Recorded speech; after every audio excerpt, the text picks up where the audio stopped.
This should not be possible. A ship moving through something that is no longer water, but solid ice. Ice thick enough to stop steel. Ice strong enough to trap entire fleets. And yet, it doesn't stop. It climbs, it crushes, it moves forward. So how do you build a ship that can break an ocean?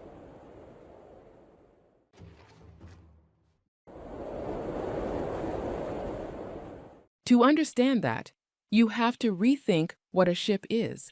Most vessels are designed to move through water, to reduce resistance, to glide, to avoid impact.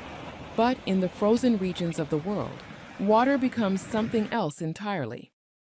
It becomes a barrier. Icebreakers are built for that reality. Their hulls are reinforced. Their bows are shaped to rise onto the ice rather than pierce it. And once on top, the weight of the ship does the rest. Tens of thousands of tons pressing downward until the ice fractures beneath it. Beneath the surface, powerful propellers churn water and ice together, clearing a path. Inside, ballast systems shift massive volumes of water, rocking the vessel free when it becomes trapped. It is not speed that matters here. It is force, control, and persistence.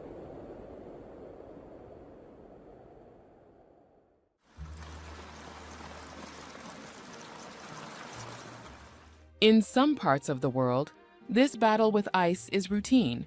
Every winter, the Baltic Sea begins to freeze. Slowly at first, then completely. Shipping lanes disappear beneath a layer of solid ice, cutting off ports that depend on constant movement. And so, ships are sent out, not to avoid the ice, but to confront it. They push forward, carving narrow corridors through frozen water. Temporary lifelines that allow entire economies to keep moving. Without them, trade would stop. Supply chains would break. What seems like a seasonal inconvenience quickly becomes a critical problem.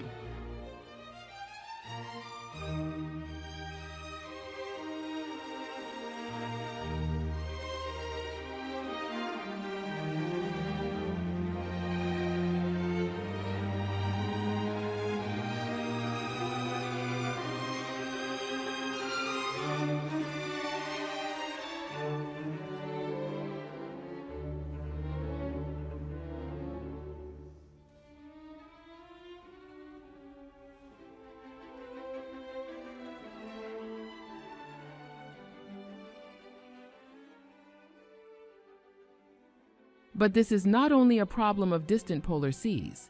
Even far from the Arctic, ice can bring transportation to a halt. In North America's Great Lakes, winter transforms vast inland waterways into frozen obstacles. And yet, ships still need to pass. Raw materials must move. Industries must continue. Here, icebreakers operate with a different kind of precision, navigating confined routes, maintaining channels, ensuring that the flow of resources never stops. It is a quieter role, but no less essential.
But further north, the situation changes.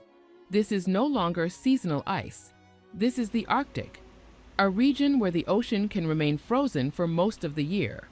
where ice does not simply form, it accumulates, thickens, hardens over time. Here, ice becomes something closer to terrain than water, and yet it must still be crossed, not just for navigation, but for knowledge. Because beneath this frozen surface lies one of the most important records of Earth's climate, and reaching it requires ships capable of operating where almost nothing else can.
At the opposite end of the planet, the challenge becomes even more extreme. Antarctica is surrounded by some of the most dangerous seas on Earth. Before even reaching the ice, ships must cross the Southern Ocean, a region known for violent storms and unpredictable conditions. And once they arrive, isolation takes over. Research stations depend entirely on what these ships can deliver. Food, fuel, equipment. Everything must pass through the ice. Every mission carries risk, and failure is not easily recovered from.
Over time, icebreakers have evolved.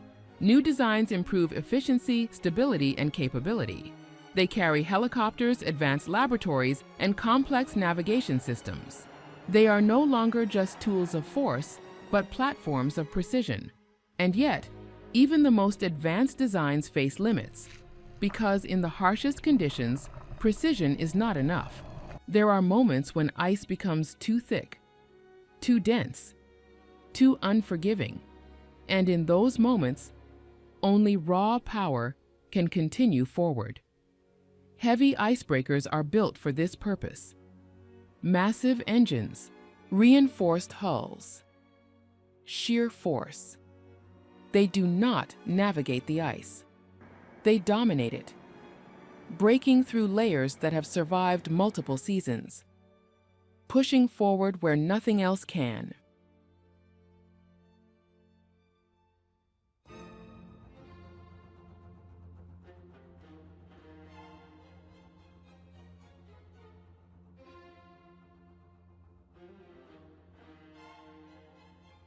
But even these machines have limits: fuel, range, endurance.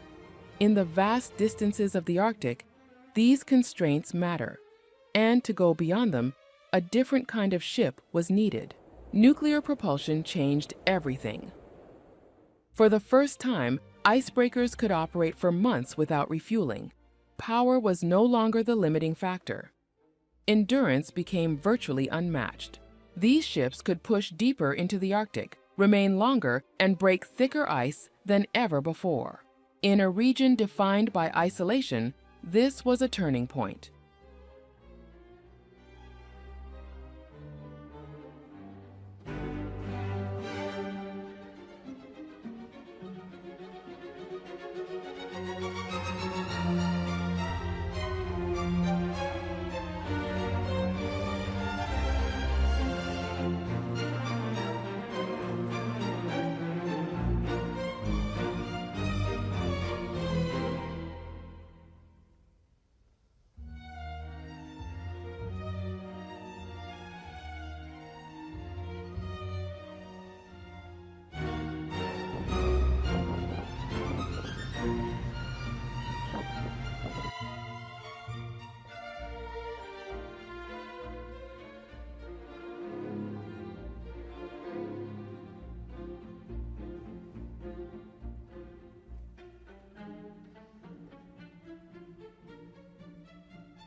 Today, that evolution has reached its peak.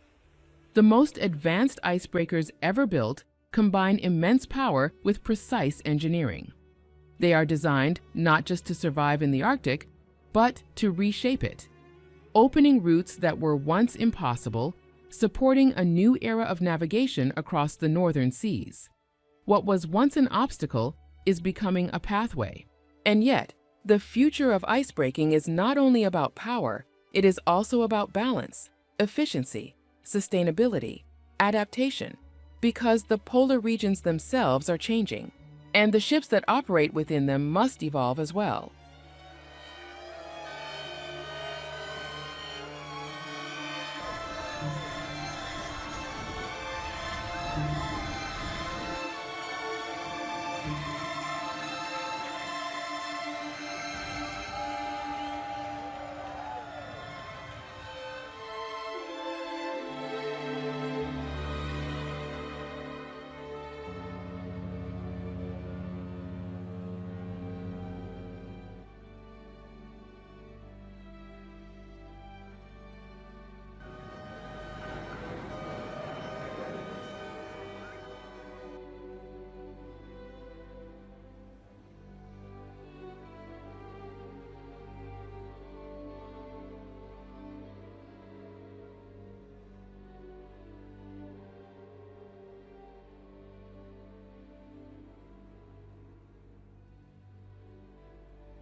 The polar oceans remain vast, silent, and unforgiving, a place where water becomes solid and movement itself becomes a challenge. But through engineering, persistence, and innovation, humanity has found a way forward. In a world where the sea can turn to stone, these ships carve the path ahead,